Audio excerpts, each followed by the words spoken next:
जे सिंह साहब, इस पूरी जानकारी पर 2006 सियाचिन, इन सब पर जो बीजेपी का दावा है उस पर आपकी जानकारी, आप जो कहते हैं महत्वपूर्ण होगा, आप क्या बताएंगे? आपकी नजरों से या जानकारी से क्या गुजरा था इस मुद्दे पर?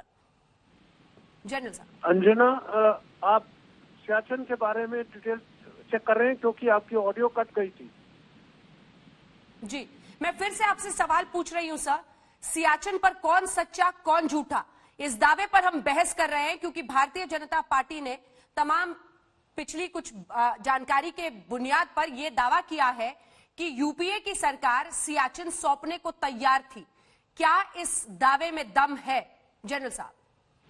हाँ अंजना, सबसे पहली बात तो ये है, जो सियाचिन है वो इंडिया का अभिन्न अंग है, क्योंकि वो जम्मू और कश्मीर का जो राजा था उसके स्टेट में सियाचिन शामिल था और वो गिलगित बाल्टिस्तान भी उसमें शामिल था। तो इसलिए हमें कोई शक नहीं होना चाहिए कि सियाचिन हिंदुस्तान का अभिन्न अंग है, पहली बात। सेकेंडली, जब ये हमने ऑक्यूपाई किया, हमें पता था कि पाकिस्तान की कोई नापाक चाल है, वो इधर घुसना चाहते हैं, तो उनसे पहले हमने बहुत अच्छा ऑपरेशन मेघदूत करके ये सियाचिन ग्लेशियर के ऊपर जो उसके पश्चिम तरफ में साल्तोरो की एक माउंटेन की श्रृंखला है, एक रेंज है, उस पे इम्पोर्टेंट पासेस जैसे सियाला, बिलाफोंडा, इन सबको हमने काबू में ले लिया और पाकिस्तान हक्का बक्का रह गया। अब पाकिस्तान की जनता पाकिस्तान की फौज से पूछ रही है, आप क्यों सो रहे थे? हिंदुस्तान ने तो पूरा सियाचिन का पूरा ग्लेशियर अपने कब्जे में ले लिया। तो इसलिए मैं बतलाना चाहता हूं कि ये एक प्रेस्टीज इशू हो गया है। पाकिस्तान की फौज जो है किस मुंह से अपने लोगों को बताएगी कि वो सियाचिन ग्लेशियर के नजदीक भी नहीं है। उनके बीच में और सियाचिन ग्लेशियर के बीच में एक बहुत बड़ी पहाड़ी की एक श्रृंखला है, एक रेंज है जिसको साल्तोरो रेंज बोलते हैं। तो इसलिए कहने का ये मतलब है कि पाकिस्तान को बहुत प्रॉब्लम हो रहा है और वो चाह रहे हैं कि इंडिया यहाँ से हट जाए। इंडिया के जो प्लानर थे यूपीए 1 के, और ये 89 से चल रहा है कि भाई हम इसको यहाँ पर अगर जोन ऑफ पीस कर दें तो इसके लिए क्या करना चाहिए। तो 89 में एक प्रपोजल बना था। ये बहुत अच्छी बात है कि वो प्रपोजल कामयाब नहीं हुआ या आगे नहीं बढ़ सका, लेकिन हिंदुस्तान फौज, इंडियन आर्मी ने हमेशा ये स्टैंड अख्तियार किया है कि पाकिस्तान की फौज जहां है वो नीचे वाली पोजीशंस पे है, हम ऊपर वाली पोजीशन में बैठे हैं, डोमिनेट कर रहे हैं उनके ऊपर।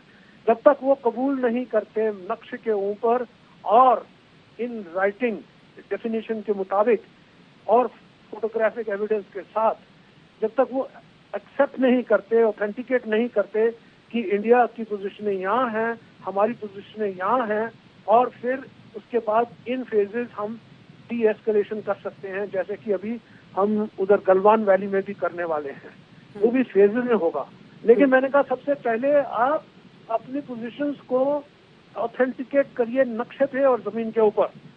तो ये स्टैंड जो था मैंने भी लिया और बड़े गर्व से कह सकता हूँ मैंने देश के लिए खून बहाया है और मैं जानता हूँ कि सियाचिन कितना इम्पोर्टेंट है हमारे लिए। चाहे वो बहुत ऊंची पहाड़ियाँ, कोई बात नहीं, हिंदुस्तान का एक हिस्सा है। उसके साथ साथ अगर हम वहाँ से निकल जाएं, क्या गारंटी है कि पाकिस्तान धोखा नहीं देगा और उन पहाड़ियों पे चढ़ जाएगा?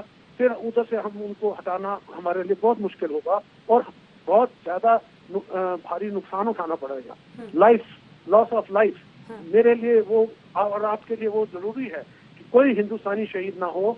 जो हमारे खिलाफ काम करेगा वो शहीद, वो उसको हम मार देंगे। वो अपने देश के लिए शहीद हो जाए, हमने नहीं उसको आने देना। तो ये चीज थी जो हमारी प्रिंसिपल थी, उसको बरकरार रखते हुए पाकिस्तान के साथ जो टॉक हो रहा था 2006 में, वो टॉक भी कत्ल हो गए क्योंकि हमने इस चीज के ऊपर इंसिस्ट किया कि पहले पाकिस्तान ऑथेंटिकेट करे अपनी जो ग्राउंड पे पोजीशन है और मैप में भी मार्क करके साइन करने के बाद फिर हम गवर्नमेंट को हमने सलाह दी कि उसके बाद इन फेजेस हम कर सकते हैं, लेकिन उसके पहले आप कभी ना करना, ये हमारी उनको सलाह थी। जी, आपने लगभग साफ कर दिया है कि आपका क्या स्टैंड था। तो जितनी भी बातें आपने बताई उसको जरा निचोड़ कर अगर मैं 2-3 लाइन में समझाऊं तो क्या आपने यही कहा है जनरल जे सिंह कि 2006 में तत्कालीन सरकार सियाचिन को लेकर समझौते की मूड में आ गई थी, लेकिन आपने और उस वक्त के एनएसए एमके नारायणन साहब ने, आपने जो कि आर्मी के चीफ जनरल थे उस वक्त, आपने इस 2006 के डील को अपोज किया, जिसकी वजह से यूपीए सरकार सियाचिन को लेकर पाकिस्तान के सामने घुटने टेकते नहीं नजर आई। यही कहा आपने?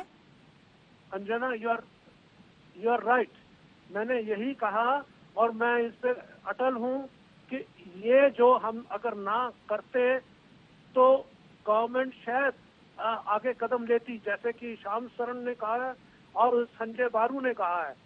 ये दोनों जो हैं इन्होंने गलत कहा है और ये कोई विशेषज्ञ नहीं है, ये इनको पता भी नहीं है कि सियाचिन में 2 दिन गुजारने हैं तो कैसे गुजारेंगे।